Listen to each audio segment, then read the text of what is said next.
오늘 말씀의 제목 이제 한번 같이 읽겠습니다. 시작. 예수 그리스도는 우리의 소망입니다. 그 러시아 속담에 이런 말이 있어요. 소망이 있는 곳에는 겨울이 없다. 이 말은 꿈을 가지고 사는 사람은 낙심하지 않는다는 거예요. 셰익스피어라고 하는 사람도 불행을 고치는 약은 희망밖에는 없다. 그런 말을 했던 것입니다.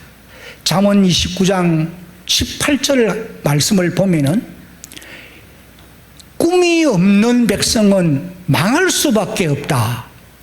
현대어 성경에 보면 그렇게 번역을 하고 있습니다. 이 말을 바꾸면은 소망이 있는 백성은 망하지 않는다. 그런 말씀이 되겠죠. 우리가 이런 말씀들을 볼 때에 우리가 이 땅의 한 생애를 살아가면서 소망을 가지고 꿈을 가지고 살아간다고 하는 것은 너무도 중요한 일이라는 겁니다. 그런데 여러분, 더 중요한 것이 무엇이냐 하면은 내가 가지고 있는 꿈, 내가 가지고 있는 소망이 과연 어떤 소망이냐 하는 것입니다. 토마스 아켐페스라고 하는 사람이 쓴 그리스도를 본받아라고 하는 책에 보면은 이렇게 기록을 해요. 한번 같이 읽어봅니다. 시작. 아무리 귀한 소망이라 할지라도 그 소망의 대상이 인간이나 그 어떤 피조물이라고 한다면 그것은 어리석은 일이라. 이 말은 무슨 말이냐 하면은 우리가 가지고 있는 소망이 이 세상 권력이나 어떤 사람이거나 또 많은 재물이거나 세상 향락이거나 지혜거나 명예거나 지식이거나 이 세상 것뿐이라고 한다면은 그것은 잘못된 것이라는 거예요. 왜냐하면은 그런 소망은 언젠가는 물거품이 될 수밖에 없다는 거예요. 헛수고가 되고 만다는 거예요. 여러분, 며칠 전에 여러분이 새벽 기도를 하는 분들이면은 새벽 기도의 말씀이 전도서 2장 1절로 11절까지의 말씀을 아마 읽고 그 말씀을 들었을 거예요.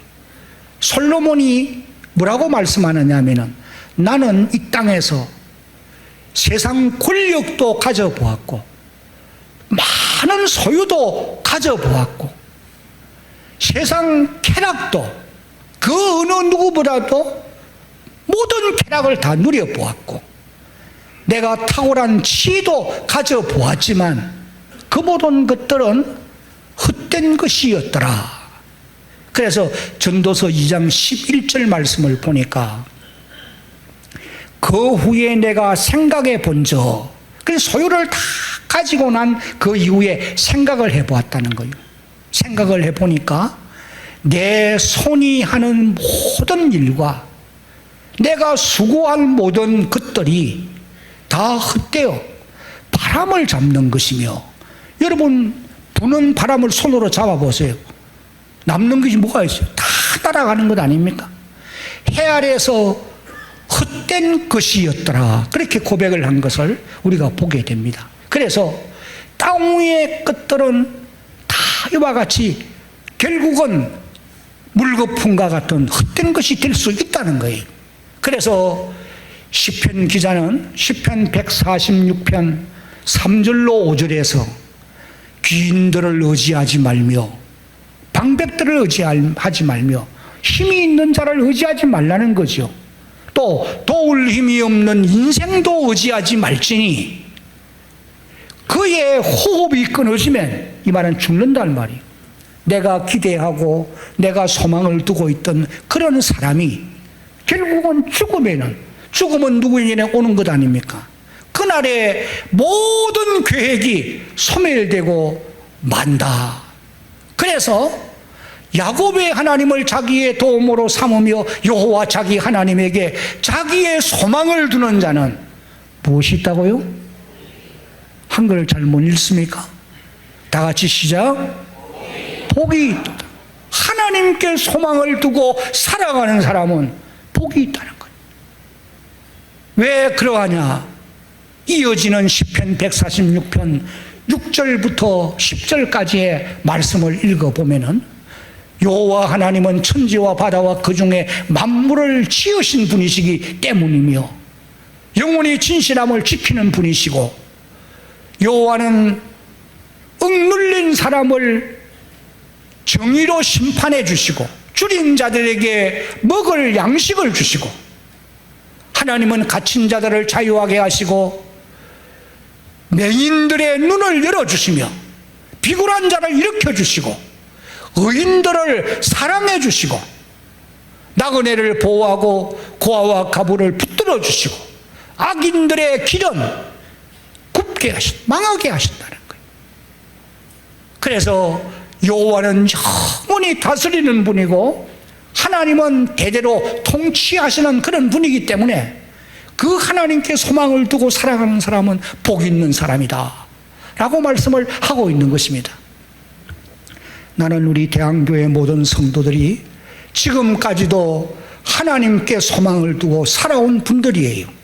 그러나 세월이 가면 갈수록 여러분의 신앙이 더 견고해져야 되고 더 하나님을 굳게 의지하고 붙들어야 되고 흔들리지 않아야 되고 더욱 하나님께 소망을 두고 살아가는 그런 여러분들이 되어지기를 예수님의 이름으로 축복합니다. 이쪽 동네는 아멘 잘 안 했어요. 크게 아멘.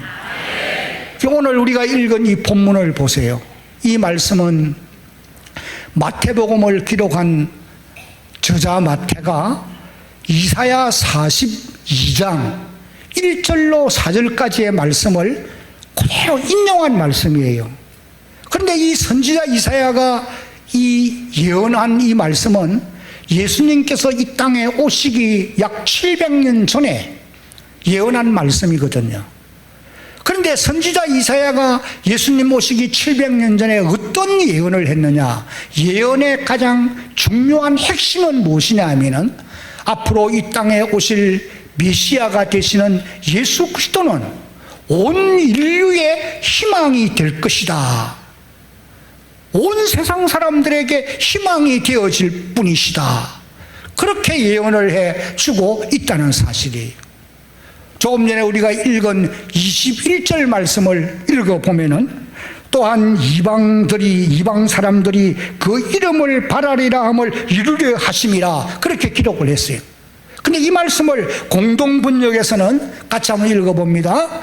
이방인들이 그 이름에 희망을 걸리라 하신 말씀이 이루어졌다 그렇게 번역을 하였고 현대어 성경에서는 그의 이름이 시작 그의 이름이 온 세계 사람들의 희망이 될 것이다.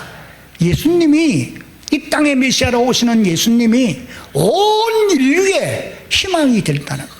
이것을 선지자 이사야가 예언을 했는데 이 말씀을 이제 마태가 오늘 읽은 본문 21절에서 인용을 하면서 예수 그리스도가 온 인류의 희망이 되는 분이시다. 소망이 되는 분이시다. 그렇게 말씀을 하고 있는 것입니다.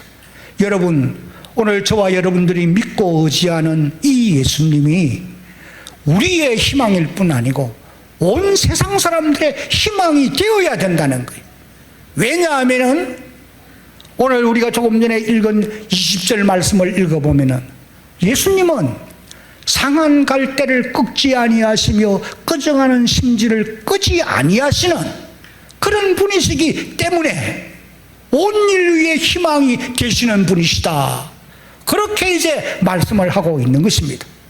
여러분, 여기 상한 갈대란 말이나 꺼져가는 등불 심지라는 말은 이건 비유적인 표현이잖아요.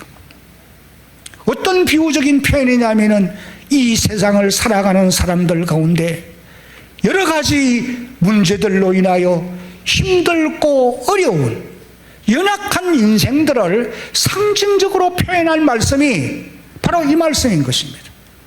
여러분이 역대하 열왕기하 18장을 읽어보면은 하나님께서 무너져 가고 있는 애굽, 점점 기울고 있고 망해져가는 애굽을 일컬어서 상한 갈대 지팡이라 그렇게 표현을 한 것을 우리가 읽어볼 수가 있는 것입니다. 여러분, 오늘 우리가 살아가고 있는 이 현실 속에도 상한 갈대와 같고 꺼져가는 등불과 같은 여러 가지 문제들로 인하여서 힘들어하는 그런 연약한 인생들이 얼마나 많습니까? 한숨 쉬며 사는 사람들이 너무도 많다는 거예요. 지난날에도 그런 사람들이 있었지만 오늘 우리가 살아가는 현실 속에도 절망 가운데 살아가는 사람들이 한두 사람이 아닌 것입니다.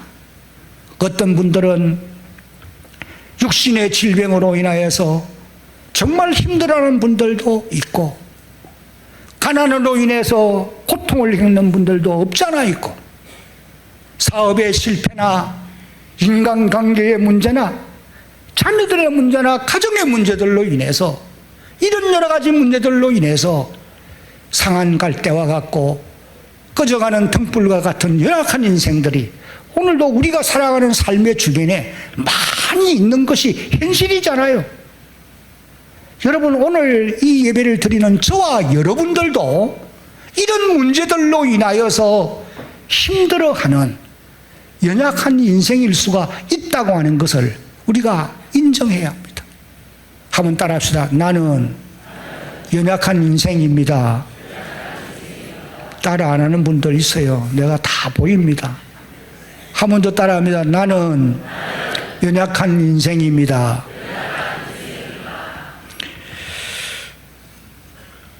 우리 연약한 인생들은 사실 소망이 있을 수 없어요. 그런데 오늘 읽은 이 말씀에 보니까 선지자 이사야가 예수님 땅에 오시기 전에 700년 전에 메시아로 오시는 그분은 우리의 희망이 되고 우리의 산 소망이 되고 우리를 선한 길로 인도하시고 우리로 하여금 행복의 길로 인도하시고 우리의 삶을 복되게 하실 그런 분이시다.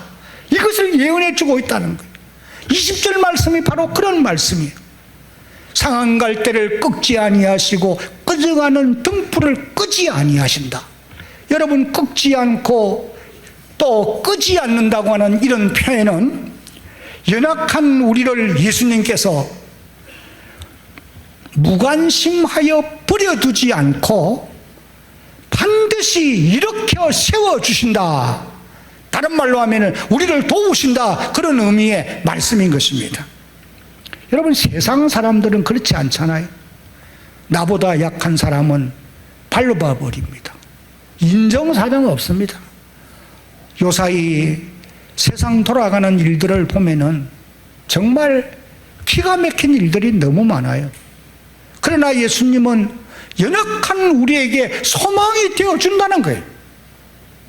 여러분, 복음서를 읽어보세요. 마음의 소원을 가지고 정말 소외계층에 있던 사람들이 주님께 나왔을 때에 주님은 그들을 불쌍히 여기는 마음을 가지고 그들을 도우셔서 그들의 마음의 소원을 이루어 주신 이런 기록을 우리가 얼마나 많이 볼 수가 있습니까? 그래서 예수 그리스도는 모든 연약한 인생들에게 소망이 되시는 분이신 줄 여러분 믿어야 할 것입니다. 아멘. 오늘 본문 말씀을 보면은 첫째는 예수님은 병든 자들에게 희망이 되시는 분이라고 성경이 기록을 하고 있는 것입니다. 조금 전에 읽은 17절 말씀을 보면은 이는 선지자 이사야로 하신 말씀이 선지자 이사야를 통하여 말씀하신 바, 그렇게 기록합니다. 여기 인원이라고 하는 이 표현은 앞에 나오는 말씀과 연결시키는 단어예요. 앞에 나오는 내용은 마태복음 12장 6절부터 16절까지의 9절부터 16절까지의 말씀인 것입니다. 그 말씀에 보면은 한편 손이 말라버린, 한편 손이 말라서 병들어 있는 그런 연약한 인생이에요. 그분이 이제 예수님께 나온 거예요. 그래서 예수님이 그를 고쳐준 내용이 거기에 기록되어 있습니다. 그러니까 고쳐준 것이 이는 선지자 이사야의 글을 성취하기 위해서 예수님이 고쳐주셨다. 그런 의미의 말씀인 것입니다. 13절을 읽어보면은 마태복음 12장 13절에 이에 그 사람에게 이르시되 손을 내밀라 하시니 그가 내밀매 다른 손과 같이 회복되어 어떻게 되었어요? 완전히 회복됐다는, 고쳐졌다는 거예요. 그 다음에 15절도 읽어보겠습니다. 시작. 예수께서 하시고 그 길을 떠나가시니 많은 사람이 따르는지라 예수께서 그들의 병을 다 고쳐주셨더라. 성경에 보면 예수님의 하신 사역들을 크게 세 가지로 말하잖아요. 이것이 이제 마태복음 4장 23절로 25절에 기록되어 나옵니다. 예수께서 온 갈릴리에 두루 다니사 그들의 회당에서 첫째 가르치시며, 두 번째 천국 복음을 전파하시며, 세 번째 모든 병과 모든 약한 것을 고치시며. 예수님의 세 가지 사역이 가르치고 전파하고 치료하는, 고치시는, 이것이 예수님의 사역이에요. 근데 이 세 번째 하신 사역이 이제 이어서 나오는 24절, 25절을 보면은 이제 구체적으로 말씀하고 있는 것을 보게 되는 것입니다.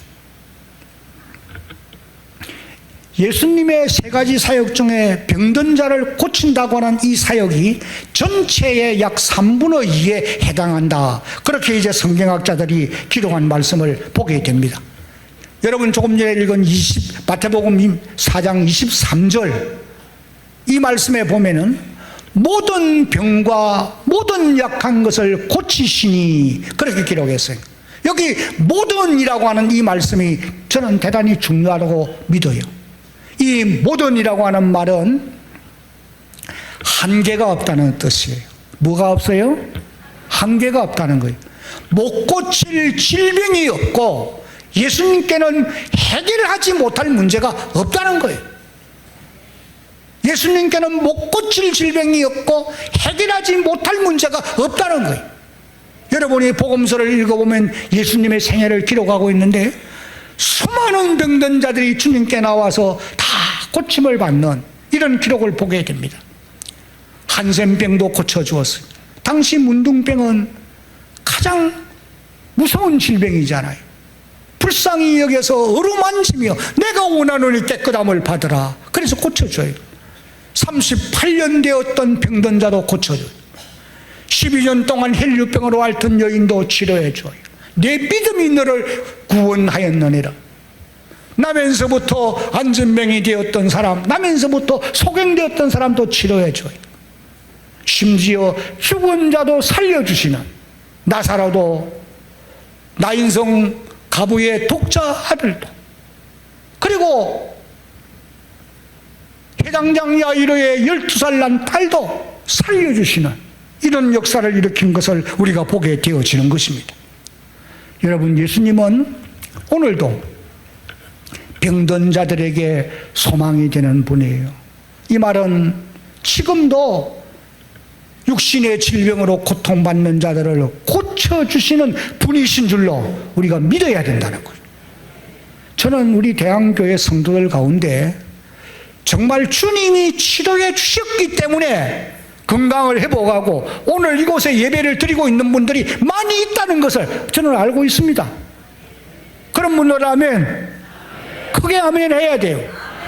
주는 우리의 병든 자들을 치료해 주시는 주님은 우리의 병든 자들에게 희망이 되시는 분이에요.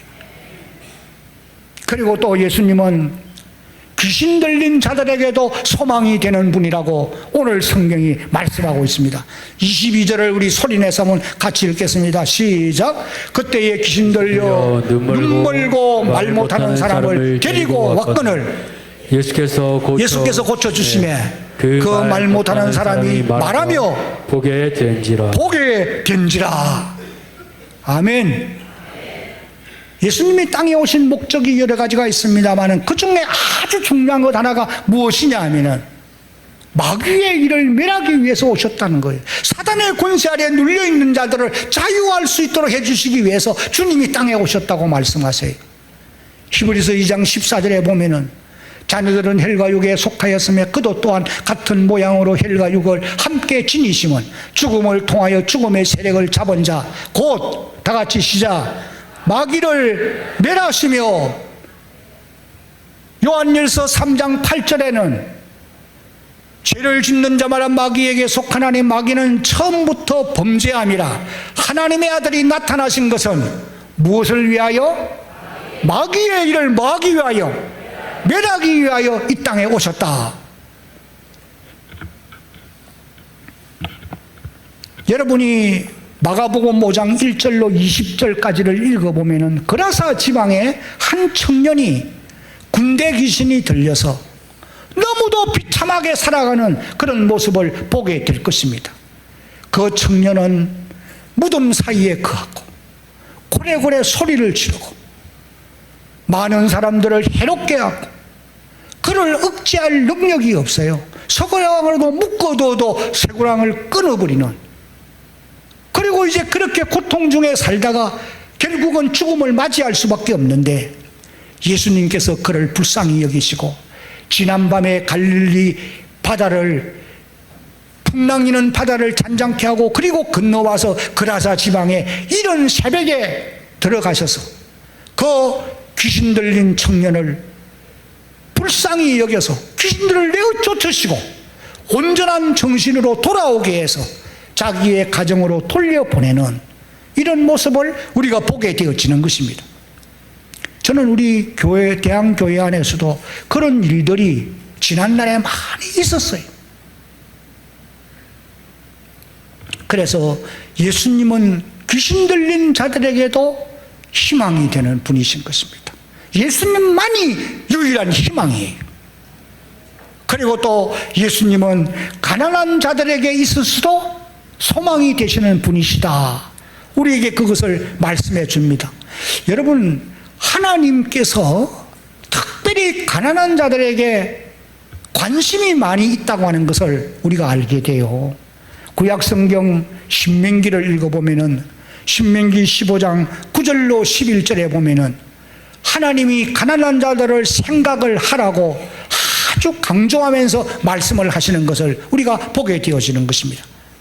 상관너는 마음에 악한 생각을 품지 말라고 이르기를 일곱째의 면제년이 가까이 왔다 하고 내 궁핍한 형제를 악한 눈으로 바라보며 아무것도 주지 아니하면 그가 너를 여호와께 호소하리니 그것이 내게 뭐가 된다고요? 죄가 되리라. 그 다음 절, 너는 반드시 그에게 어떻게 시오? 줄 것이요 줄 때는 아끼는 마음을 품지 말 것이니라. 이로 말미암아 네 하나님 여호와께서 네가 하는 모든 일과 네 손이 닿는 모든 일에 네게 뭘 주리라? 복을 준다는 거예요. 땅에서는 언제든지, 땅에는 언제든지 가난한 자가 그치지 아니하겠으므로 내가 내게 명령하여 이르노니 너는 반드시 네 땅 안에 네 형제 중 곤란한 자와 궁핍한 자에게 네 손을 어떻게 하라고 그랬어요? 펼치니라. 가난한 자에게 하나님이 관심이 있다는 거예요. 잠언 19장 17절 소리내서 같이 한번 읽습니다. 시작. 가난한 자를 불쌍히 여기는 것은 여호와께 구워드리는 것이니 그의 선행을 그에게 갚아주시리라. 여러분, 신약 성경에도 보면 예수님께서 특별히 가난한 자들에게 관심을 많이 가지십니다. 그래서 마태복음 11장을 읽어보면 예수님이 가난한 자들에게 먼저 복음을 전하시는 것을 볼 수 있어요. 왜 가난한 자들에게 먼저 복음을 전하시느냐? 가난한 자들이 복음을 듣고 예수를 먼저 믿어 영혼이 구원받고 영혼이 잘됨같이 범사가 잘되고 강건의 복을 누리도록 하기 위함인 줄로 믿습니다. 그래서 예수님이 가난한 자들에게 복음을 먼저 전했다는 거예요. 고린도후서 8장 9절 말씀을 이제 우리 함께 소리내서 읽어보겠습니다. 시작. 우리 주 예수 그리스도의 은혜를 너희가 알거니와 부요하신 이로서 너희를 위하여 가난하게 되심은 그의 가난함으로 말미암아 너희를 부요하게 하려 하심이라. 아멘. 다 앞을 보시기 바랍니다. 예수 그리스도는 빌립보 2장 6절 이후를 보면 그는 근본 하나님의 본체시나 하나님이시라는 거예요. 만물을 지으신 분이에요. 만물의 소유주가 되는 분이에요. 그런데 그렇게 부유하신 그분이 이 땅에 오실 때는 가난하게 오신 거예요. 말구유에 태어나실 정도로 가난하게 오신 거예요. 왜 여러분 가난하게 오셨습니까? 많은 소유를 가지고 와서 가난한 자들에게 나누어 주고 이렇게 했으면 얼마나 좋겠어요. 근데 주님이 가난하게 되신 이유가 있다는 거예요. 한번 따라합시다. 가난한 우리를 부욕해 하기 위함이라. 주님이 가난하게 된 것은 가난한 우리를 부욕해 하기 위함이라는 거예요. 저는 이 말씀을 진리로 믿어요. 지금도 마찬가지입니다. 예수 그리스도는 가난한 우리를 부욕해 주시는 분이신 줄로 믿습니다. 이 한국 땅이 1960년대, 70년대, 80년대 이 가운데는 그런 세대를 살아온 분들이 얼마나 많아요. 정말 힘들고 어려운 때 아닙니까? 복음이 이 땅에 들어와서 가난한 자들에게 복음을 전하게 되었고 예수 믿는 사람들이 급증하게 되었습니다. 그분들이 다 주의 은혜로 말미암아 오늘의 부요를 누리게 된 거 믿어야 하는 겁니다. 이 대한민국도 마찬가지. 6.25 전쟁 직후에 세계에서 가장 가난한 나라가 대한민국이었어요. 그런 나라가 주님의 은혜로 인하여서 오늘의 부강을 누리게 되어진 줄로 우리는 믿어야 합니다. 초대교회 때 보면은 그래서 주님께 나오는 사람들 대부분이 가난한 자들입니다. 한국 교회사에도 보면은 아주 가난한 분들이 예수 믿으러 나왔어요. 대한교회가 1980년 2월 달에 이곳에서 시작이 된 것 아닙니까? 그때에 이제 복음을 듣고 교회로 예수 믿기 위해서 나오는 분들을 제가 보았는데 대부분이 가난한 분들이었어요. 단칸방에 부엌 하나에 부엌 위에 이제 다락방 있고 화장실은 공중 화장실이에요. 그런데 그런 분들 가운데 오늘 이곳에 지금 남아서 신앙생활을 잘하고 교회를 잘 섬기는 분들이 많이 계십니다. 그러나 오늘의 그분들의 모습을 보면 다 자기의 집을 가지고 행복하게 살아가는 이런 분들이 많이 있는 거예요. 이것이 하나님이 부욕해 주신 결과인 줄로 여러분 믿어야 할 것입니다. 고통의 멍에 벗으려고 예수께로 나갑니다. 자유와 기쁨 베푸시는 주께로 옵니다. 병든 내 몸이 어떻게 되고? 병든 내 몸이 튼튼하고 그 다음에 빈궁한 삶이 어떻게 되고? 부해지고 죄악을 벗어버리려고 주께로 옵니다. 갑니다. 예수님은 가난한 자들에게 소망이 되는 분이에요. 물론 부요하신 분들에게도 예수님이 소망인 줄로 믿어야 합니다. 여러분들이 하나님의 복을 받아 여러분 개인의 통장에 돈이 좀 많이 쌓여가고 있습니까? 그것 보고 너무 기뻐하면 안 돼요. 거기에 소망 가지고 살면 안 된다는 거예요. 왜냐하면은 물질은 정함이 없어요. 그래서 디모데전서 6장 17절과 18절을 읽어보면은 사도 바울이 디모데에게 이렇게 말씀합니다. 내가 이 세대의 부한자들을 명령하여 한번 따라합시다. 마음을 높이지 말고 교만하지 말라는 거예요. 물질이 많다고 교만하거나 내가 출세했다고 교만하거나 마음 높이면 안 된다는 거예요.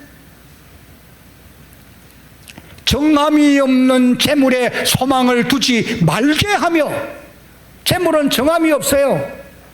오늘은 이곳에 있지만 내일은 이것이 어디로 흘러갈지 모른다는 거예요. 그리고는 이어서 이렇게 말합니다. 모든 것을 후히 주사 누리게 하시는 하나님께 소망을 두며, 모든 것을 우리에게 후하게 주시고 그것을 우리로 하여금 누리게 하시는 하나님께 소망을 두고 살라는 거예요. 그러면서 선을 행하고 선한 사업에 부하고 나누어 주기를 좋아하며 너그러운 자가 되게 하라, 그렇게 말씀을 하시고 계십니다. 그러므로 여러분, 예수님은 가난한 자에게도 소망이 되시는 분이고 많은 소유를 가진 부유한 사람들에게도 소망이 되어야 할 줄로 믿습니다. 이제 마지막으로 예수님이 우리의 소망이 되시는 이유가 무엇이냐 하면은 우리를 천국 집으로 인도해 주시는 분이시기 때문입니다. 한번 같이 읽어봅니다. 시작. 우리를 천국 집으로 인도해 주시는 분이시기 때문입니다. 여러분, 이 말씀이 가장 중요한 것입니다. 제가 오늘 설교의 강조점이 여기에 있습니다. 예수님이 왜 우리의 소망이 되는 분이냐? 그분은 우리를 천국 집으로 인도해 주시는 분이기 때문이에요. 저는 지난 세월 동안에 대한교회를 섬기면서 정말 수많은 사람들이 세상을 떠나 하나님께로 돌아가는 이런 모습을 눈으로 직접 많이 보았습니다. 어떤 분은 찬송을 부르다가 잠드는 분도 있고, 어떤 분은 기도를 드리는 중에 있는데 꼴깍 소리를 내더니 소천하는 그런 분도 보았어요. 다양한 형태로 떠나가는 모습들을 많이 보았습니다. 몇 주 전에는 우리 대한교회에 처음 이제 예배를 드리기 위해서 오셨던 연세 많은 어르신 한 분이 따님들의 손에 의해서 휠체어를 타고 일부 예배 저 뒤에 와서 예배를 드리다가 예배가 끝나갈 무렵에 소천하는 모습을 제가 옆에서 보았어요. 참으로 복된 죽음이죠. 여러분들도 그렇게 천국에 들어가면 얼마나 좋겠어요. 물론 그동안 고통을 겪었지만도 처음 예배 드리러 나왔다가 예배 드리는 중에 예배가 끝나갈 무렵에 잠이 드시는 거예요.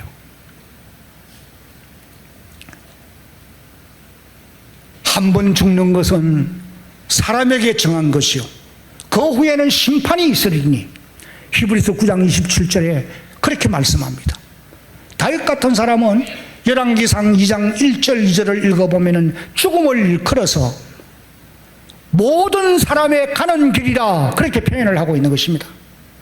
그러므로 모든 인생은 한 번 죽음을 맞이하게 되어 있다고 하는 사실이, 우리 교회에는 연세든 어른들이 제법 많이 계세요. 제가 교회를 섬길 때 40대 50대는 젊은 사람들이 참 많았습니다. 그런데 세월이 지나서 이제 오늘에 이르러서는 제가 나이가 들어 늙은 것처럼 연세든 어른들이 참 많아요. 제가 은퇴한 지가 다음 주는 만 5년이 되는 날입니다. 은퇴 기념일이 다음 주일이에요.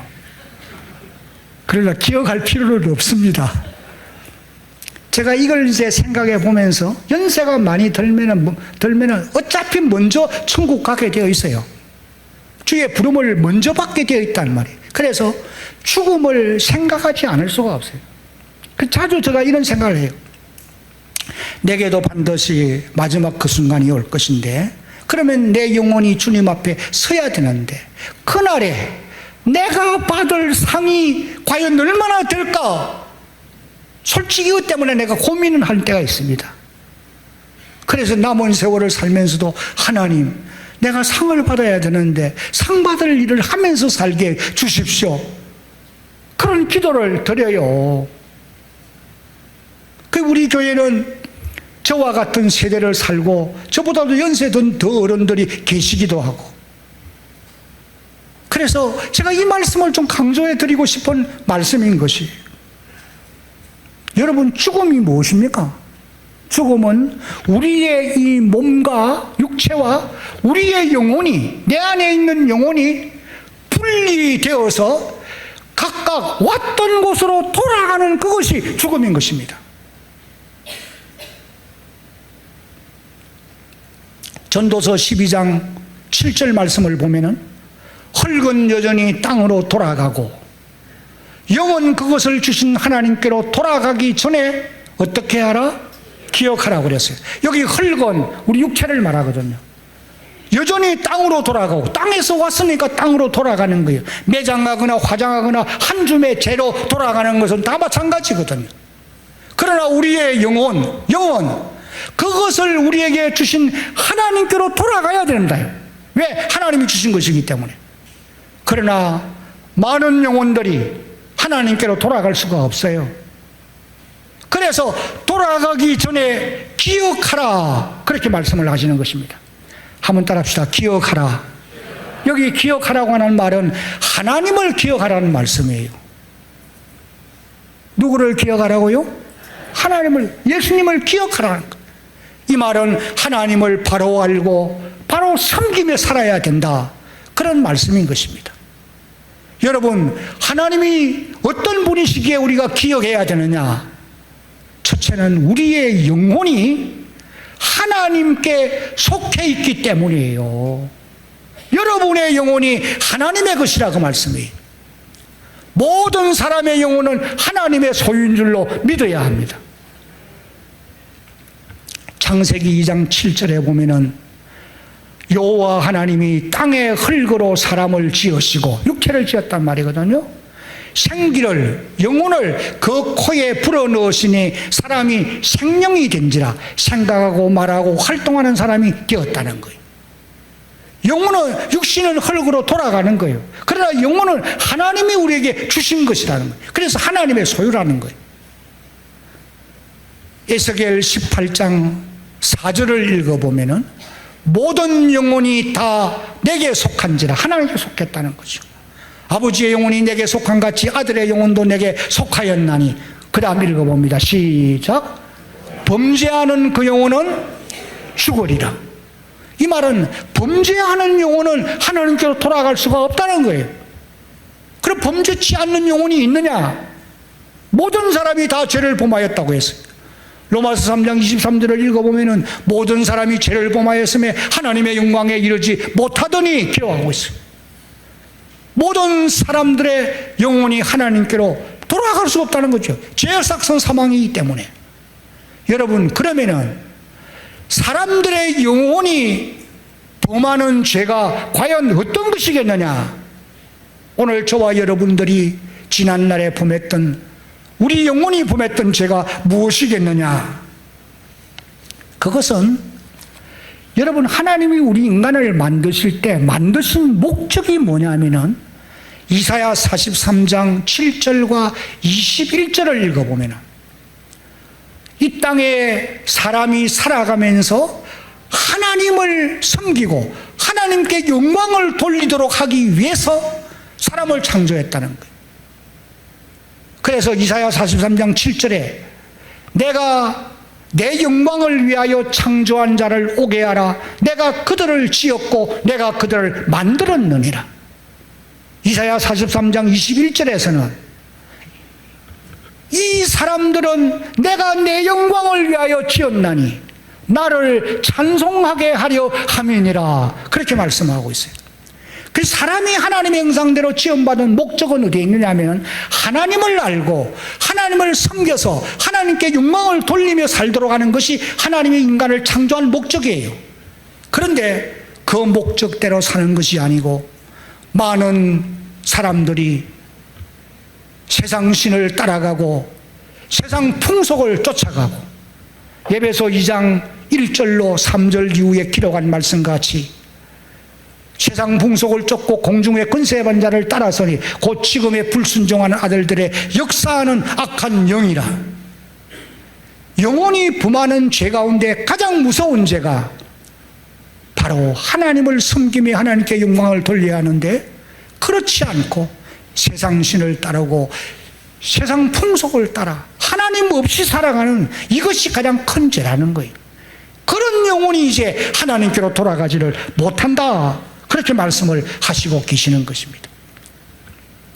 그러므로 여러분, 오늘 저나 여러분의 영혼이 하나님께 속한 영혼인 줄을 알고 하나님께로 돌아가기 전에 하나님을 기억하고 그를 섬겨 살아가는 일에 최선의 노력을 다하는 그런 여러분들이 되셔야 할 줄로 믿습니다.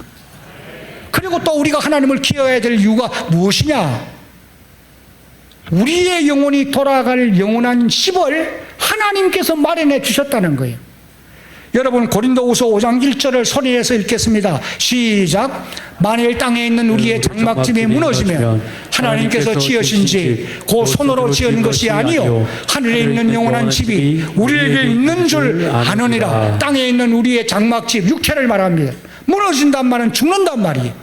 우리가 죽음이 오게 되면 우리의 영혼은 거기서 이제 나와야 돼요. 빠져나와야 돼요.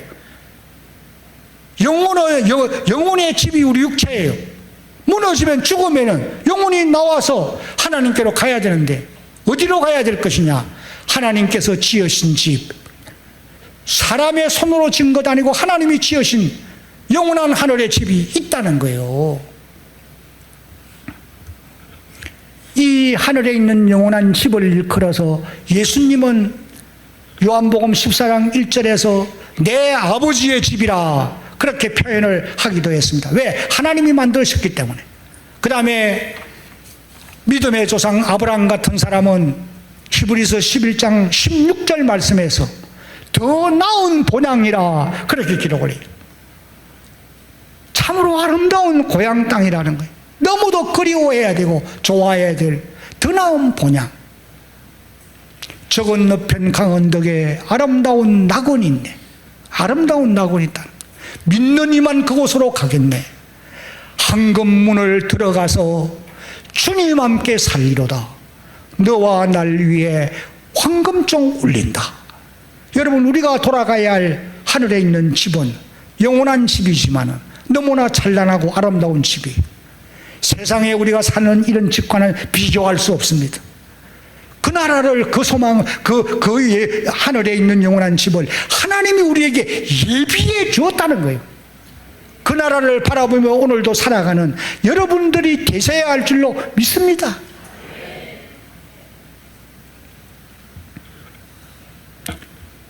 그리고 또 한 가지가 하나님을 기억해야 될 이유는 그곳에 들어갈 수 있는 방법을 하나님이 우리에게 가르쳐 주셨기 때문이에요. 그 방법이 무엇이냐? 요한복음 3장 16절은 여러분이 잘 아는 말씀이죠. 성경 전체의 요약이에요. 하나님이 세상을 이처럼 사랑하사 독생자를 주셨으니 이는 그를 믿는 자마다 멸망하지 않고 영생을 얻게 하려 하심이라. 예수를 믿음으로 영원한 집에 들어갈 수 있는 은혜를 베풀어 주신다는 거예요. 베드로전서 1장 8절 9절을 한번 같이 이제 읽어봅니다. 시작. 예수를 너희가 보지 못하였으나 사랑하는도다. 이제도 보지 못하나 믿고 말할 수 없는 영광스러운 즐거움으로 기뻐하니, 그 다음에 믿음의 결국 곧 영혼의 구원을 받음이라. 우리가 예수를 지금 볼 수 없잖아요. 그러나 믿어요. 왜 믿습니까? 기록된 말씀을 들을 때에 성령이 우리로 하여금 믿어지게 해주시기 때문에 믿을 수 있는 것입니다. 이 믿음의 결국 영혼의 구원을 받아요. 영혼이 구원받으면은 육신도 영광의 날, 부활의 날에 새 생명으로 부활하는 놀라운 복을 누리게 되어 있는 것입니다. 여러분, 예수님이 이 목적을 위해서 이 땅에 오셨거든요. 모든 사람의 영혼을 아버지께로 돌아갈 수 있도록 만들기 위해 오셨다는 거예요. 그래서 내가 길이요 진리요 생명이니 나로 말미암지 않고는 아버지께로 올 자가 없다라고 선포하고 있어요. 그리고 또 예수님은 우리로 하여금 영광의 나라에 들어갈 수 있도록 하기 위해서 우리 영혼의 죄를 사함받도록 하시려고 그분이 십자가에서 피 흘려 돌아가신 거예요. 죽으신 거예요. 피 흘림이 없으면은 죄가 사함받을 수 없거든요. 샘물과 같은 보혈은 주님의 피로다. 보혈의 죄를 씻으면, 따라합시다, 정하게 되겠네. 예수의 피에 우리의 죄가 씻어져야 사함을 받게 된다는 것. 그리고 또 우리를 하나님 앞에 의로운 사람으로 세우기 위해서 그분이 다시 살아나셨다고 말씀하고 있는 것입니다. 로마서 4장 25절에 보면은 예수는 우리의 범죄한 것 때문에 내 주님이 되고 우리를 하나님 앞에 의로운 사람으로 세우기 위해서 다시 살아나셨느니라 그렇게 기록합니다.